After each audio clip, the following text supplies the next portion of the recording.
வணக்கம் மக்களே, நீங்கள் பாரு கேட்குறது முக்கிய கம்பெனினா எங்கள் ஹோஸ்ட் துப்பறிவாளர் நார்த்தன் மார்கன் வந்திருக்காப்புல. இன்னைக்கு ஒரு முக்கியமான கேஸை தான் எடுத்து சால்வ் பண்ண போகிறோம். Aliens in Red Dead Redemption 2. இது எங்கே ஆரம்பிச்சதுன்னு சொல்லி அங்கேருந்தே தொடர்ந்து போயிடலாம். ஒரு 2 நாளைக்கு முன்னாடி ஆர்த்தர் மார்கன் ஆகிய நான் இந்த மாதிரி சந்தோஷமாக ஒரு லெஜெண்டரி ஓனாயை வந்து பார்த்தீங்கன்னா ஆட்டியை போட்டு அதோடைய ஸ்கின்னை விற்கிறதுக்காக ட்ராப்பர் நோக்கி போயிட்டு இருந்தேன். எமரல் ட்ரென்ச்சை கடக்கும்போது அட மழைங்க. இந்த மழையில் ஆல்ரெடி நம்ம டிவி இருக்க அந்த சமயத்தில் ஜன்னியும் பிடிச்சிக்குமோங்கிற ஒரு பயத்தில் ஒரு ஓரமாக ஒதுங்கலான்னு பார்க்கும்போது தூரத்தில் ஒரு குடிசை வீடு தென்பட்டுச்சு. அந்த குடிசைக்குள்ளே யாராவது இருந்தாங்கன்னா டீ காஃபி குடிச்சிட்டு மழை நின்று அப்புறம் போகலான்னு சொல்லி பக்கத்தில் நம்ம குதிரையை பார்க் பண்ணிவிட்டு உள்ளே எட்டி பார்த்தா எல்லாரும் செத்து கிடக்குறாங்க. ஆல்மோஸ்ட் லைக் எல்லாருமே பார்த்தீங்கன்னா ஒரே மாதிரியான செருப்பு தான் போட்டிருக்காங்க. அவங்க பெட்ஷீட்டை மூடிக்கிட்டு படுக்கிற அந்த சமயத்தில் ஆல்மோஸ்ட் இது ஒரு மாஸ் சூசைடாக இருக்கணும். யாருமே வந்து கொண்டு இருக்க வாய்ப்புகள் கிடையாது. ஸோ இது கண்டிப்பாக அவங்க யாருக்கோ தன்னைத்தானே அர்ப்பணிச்சுக்கிற மாதிரி ஒரு சாக்ரிஃபைஸை தான் பண்ணியிருக்காங்க. எல்லாருடைய வயிற்று பகுதி மட்டும் கீழ்பட்டிருக்கு, நல்லா நோட் பண்ணி பாருங்க. அண்ட் இவங்க எல்லாத்தையுமே ஆர்கெஸ்ட்ரேட் பண்ணுற மாதிரி பக்கத்தில் ஒருத்தி பெஞ்சு சேர் போட்டு உட்காந்துருக்கா. கையில் ஒரு பேப்பருமே இருக்குது. மேபி லைக் ஃபைனல் வேர்ட்ஸாக இருக்குன்னு சொல்லி எடுத்து பார்த்தா மிகப்பெரிய ஷாக். 2 மணி நடுராத்திரி பிறை நிலா இருக்கும்போது எங்களுடைய கடவுளான குக்கோபாவா எங்களை காப்பாற்ற வருவார். அவரால் நேரம் காலம் சொல்லி எல்லாத்தையுமே கடந்து வர முடியும். ஸோ விச் மீன்ஸ் அவரால் ஸ்பேஸ் அண்ட் டைம் ட்ராவல் பண்ண முடியுது. டைம் ட்ராவல் நோட் பண்ணிக்கோங்க.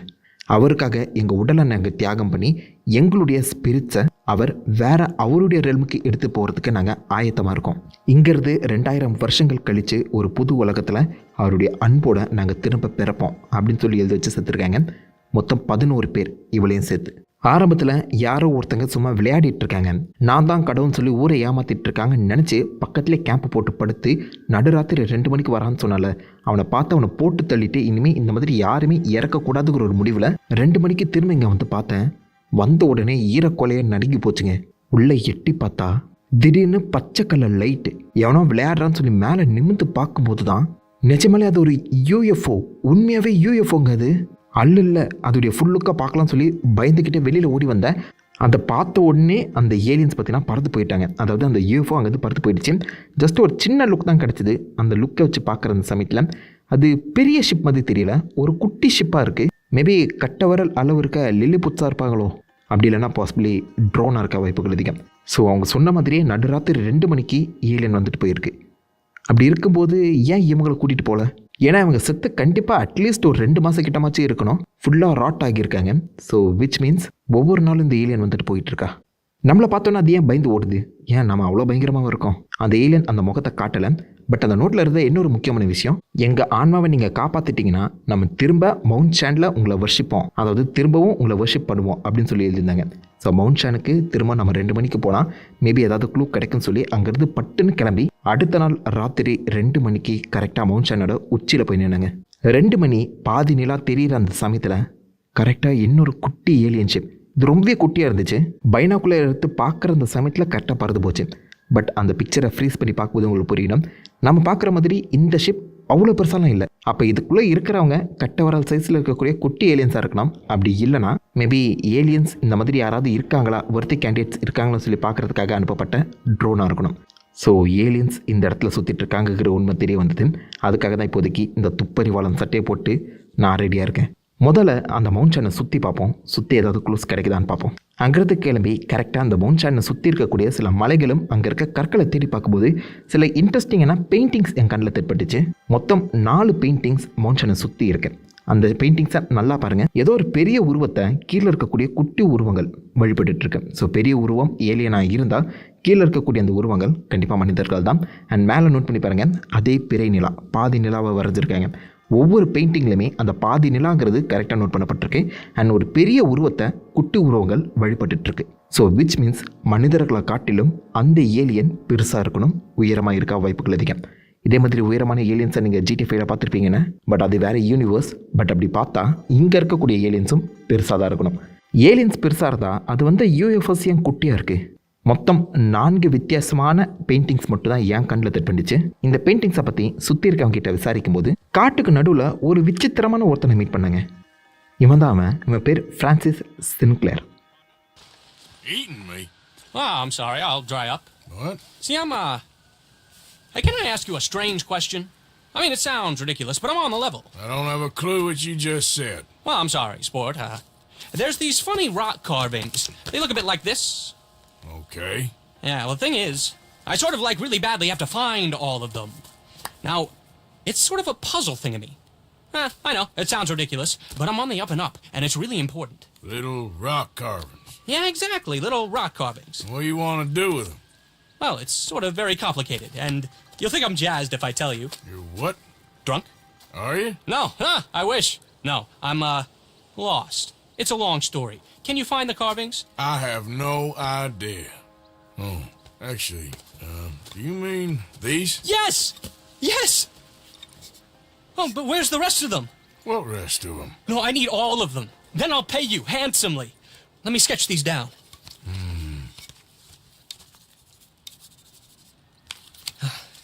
Here's my card. But what if I can't find the rest of them? Well, I'm sure you can, sport. I'm sure you can. Francis Sinclair. Arthur Morgan. Pleasure. I don't understand. Why do you need these things? Well, I told you. If I told you, you'd think I was on the hooch. The what? I'm gonna have a lie down. I don't feel very well. And neither would you if... but, hey, what harm could it do? What a lunatic. அவன் பேசுகிற ஸ்டைலை பார்த்தீங்களா? இங்கே இருக்கவங்க இப்படி பேச மாட்டாங்க, ரொம்பவே கண்ணீர்னு பேசுவாங்க. பட் இவன் பேச்சில் ஒரு ஆக்சென்ட் இருக்குது. மேபி வெளிநாட்டிலேருந்து வந்திருக்கணும். பட் ரொம்ப நாளாக இங்கே இருக்க மாதிரி அவன் நம்மக்கிட்ட பேசிகிட்டு இருக்கான். நாம் எப்படி சில பெயிண்டிங்ஸை தேடிட்டு இருக்கோமோ அதே மாதிரி இவனுமே சில ராக் கார்விங்ஸை தேடிட்டு இருக்கான். மொத்தம் 10 கார்விங்ஸை தேடுறானா. எதுக்கு அந்த கார்விங்ஸ் அவனுக்கு தேவைப்படுதுன்னு எனக்கு தெரியல. பட் கண்டிப்பாக ஏதோ ஒரு விஷயம் இருக்குன்னு நினைக்கிறேன். நம்ம அந்த கார்விங்ஸை மைண்டில் வச்சுக்கிட்டு இப்போதைக்கு மவுண்ட் சாண்டை நோக்கி போவோம். ஏன்னா மவுண்ட் சாண்டில் தான் அந்த மிஸ்டே அதிகமாக இருக்குது. அண்ட் மவுண்ட் சாண்ட்லேயுமே ஒரு பெயிண்டிங் இருக்குதா சொல்லியிருக்காங்க. அதை போய் பார்ப்போம். இங்கே பாருங்கள், மவுண்ட் சாண்ட்லேயே அவன் தேடிட்டு இருக்க ஒரு கார்விங் இருக்குது. பார்க்க டிஎன்ஏ மாதிரியே இல்லை, திடீர்னு என் கண்ணில் தென்பட்டுச்சுங்க. டிஎன்ஏ மாதிரி ஒரு கார்விங் இருக்குது. பட் இந்த சமயத்தில் டிஎன்ஏ பற்றின அறிவு இவங்களுக்கு இருக்குமா? கொஞ்சம் ஃபியூச்சரிஸ்டிக்காக எனக்கு தோணுது. But anyways,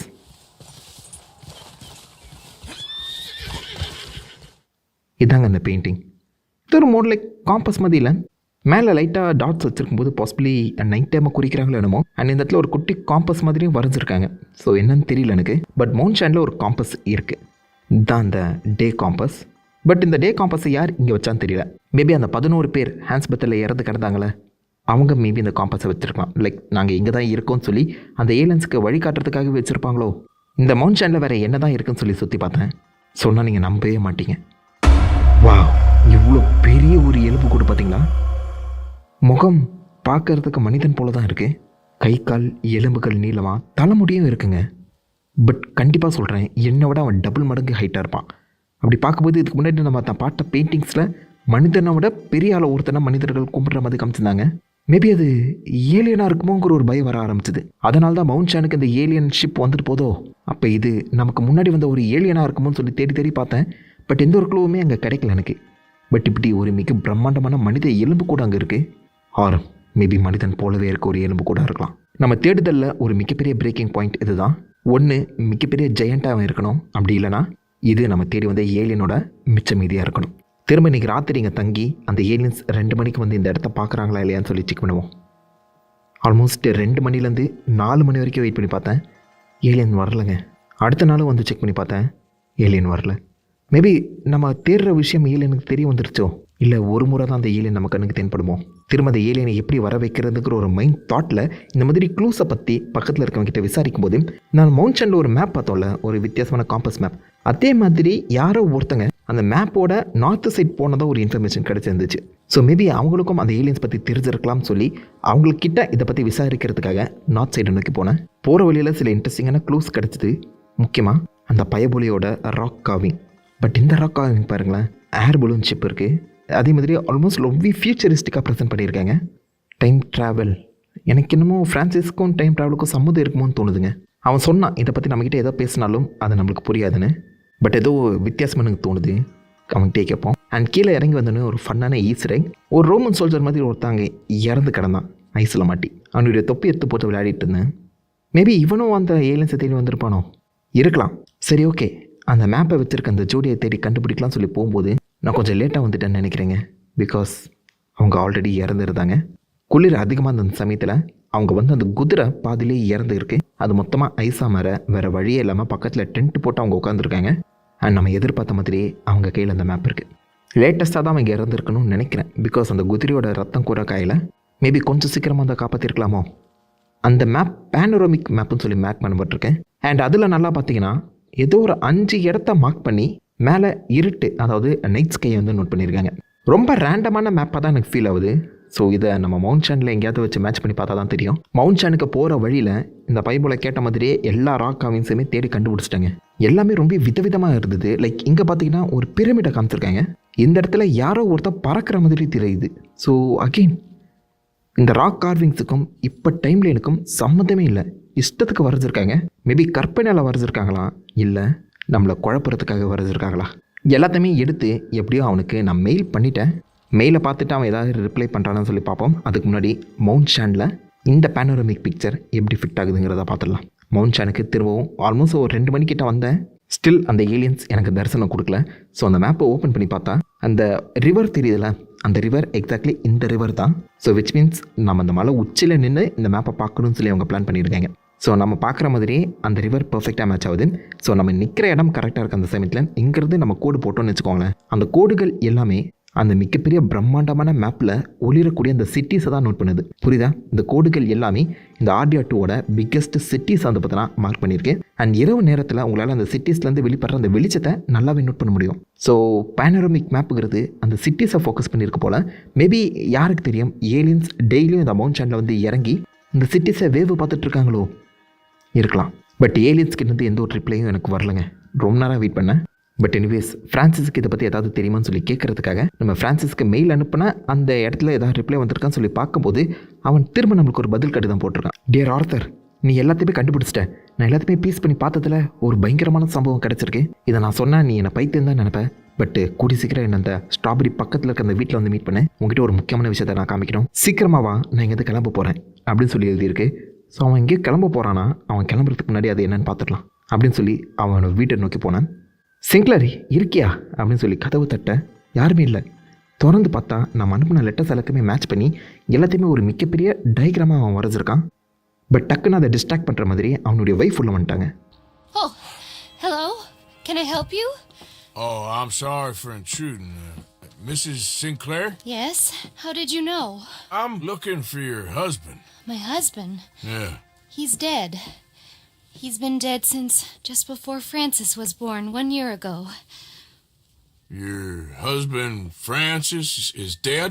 No, this is Francis. My husband, Tom, is dead. I'm a little confused. Yes, I think you are. What was your name? That's not important. Excuse me. வா, வந்தது அவன் ஒய்ஃப் இல்லைங்க. அவளுடைய ஹஸ்பண்ட் பேர் டாமா. இவன் கையில் வச்சுருக்கானா அவன் தான் ஃப்ரான்சிஸ் தான்.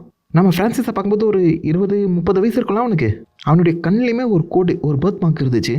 இந்த குழந்தையோட கண்ணிலையுமே ஒரு பர்த் மார்க் இருக்கே. அப்போ நம்ம நினச்சதுலாம் உண்மைதானா? இவன் டைம் ட்ராவலரா? அந்த பொண்ணு வெளில போன அப்புறம் திரும்ப அந்த வீட்டுக்குள்ளே போய் பார்த்தேன். அந்த பிக்சரில் நிறைய விஷயங்கள் அப்படியே டைம் ட்ராவலில் நோட் பண்ணுறவா தான் இருக்குது. லைக் லிட்டரலி செட்டரில் இருக்க அந்த பிக்சரை நோட் பண்ணி பாருங்கள். டாக்டர் ஸ்டேஜோட போர்ட்டலேருந்து இவனொருத்த வெளில வர மாதிரி இல்லை, டைம் ட்ராவல் பண்ணி வெளில வந்திருக்காங்க. அவன் ட்ரெஸ் சென்ஸ் எல்லாம் பார்க்கும்போது எக்ஸாக்ட்லி ஃப்ரான்சிஸ் சிங்க்லர் மாதிரி தான் இருக்கான். ஒருவேளை இவன் ஃப்யூச்சர்லேருந்து இங்கே டைம் ட்ராவல் பண்ணி வந்திருப்பானோ. பட் இந்த டைம்லாம் தான் அவன் பிறந்திருக்கான். குழந்தைய நம்ம இப்போ தானே பார்த்தோம் அவனை. ஸோ அந்த டைம்லாம் அவன் பிறந்திருக்கான் போல். பட் இங்கேருந்து டைம் ட்ராவல் பண்ணி ஃப்யூச்சருக்கு போகக்கூடிய அளவுக்கு அந்த டெக்னாலஜிங்கிற கண்டுபிடிச்சிருக்கான்னு நினைக்கிறேன். அதனால தான் அவன் ஆக்சன் வேறு மாதிரி இருந்திருக்கு. அவன் ட்ரெஸ்ஸிங் ஸ்டைலுமே கம்ப்ளீட்டாக வேறு மாதிரி இருக்குது. அண்ட் சப்போஸ் இவன் ஃப்யூச்சர்லேருந்து வரவனா இருந்தால் மேபி அவன் தான் அந்த ட்ரோனை கொண்டு வந்திருக்கணும்னு நினைக்கிறேங்க. ஏன் அந்த ட்ரோனை கொண்டு வந்தான்? மேபி லைக் அவன் ஏகப்பட்ட இந்த ராக் கார்விங்ஸை தேடிட்டு இருந்தால 10 கார்விங் நாம தான் கண்டுபிடிச்சி கொடுத்தோம். அதை தேடுறதுக்காகவே இந்த ட்ரோனை அவன் கொண்டு வந்திருக்கலாம். அண்ட் நடுராத்திரி 2 மணிக்கு அவன் விடுறதுக்கான காரணம் அப்போ தானே எல்லாருமே தூங்கியிருப்பாங்க. ஸோ தான் இந்த மாதிரி டெக்னாலஜியை யூஸ் பண்ணி தேடுற ஒரு விஷயம் வேறு யாருக்கும் தெரியக்கூடாதுங்கிறதுக்காகவே ஒரு குட்டி UFO மாதிரி இருக்க ஒரு ட்ரோனை அவன் கொண்டு வந்திருக்கலாம்னு நினைக்கிறேன். மற்றவங்க எல்லாருமே இதை பார்த்து பயப்படணும்னு சொல்லி அவன் பாசிபிளி அந்த ஒரு ட்ரோனை உருவாக்கியிருக்கலாம். நாம் அவனை மீட் பண்ணிட்ட அப்புறம் தான் இந்த ட்ரோனை பார்க்க முடியாமல் போச்சு. எல்லாமே எனக்கு என்னமோ பர்ஃபெக்டாக மேட்ச் ஆகிற மாதிரி இருக்குது. It's not aliens at all.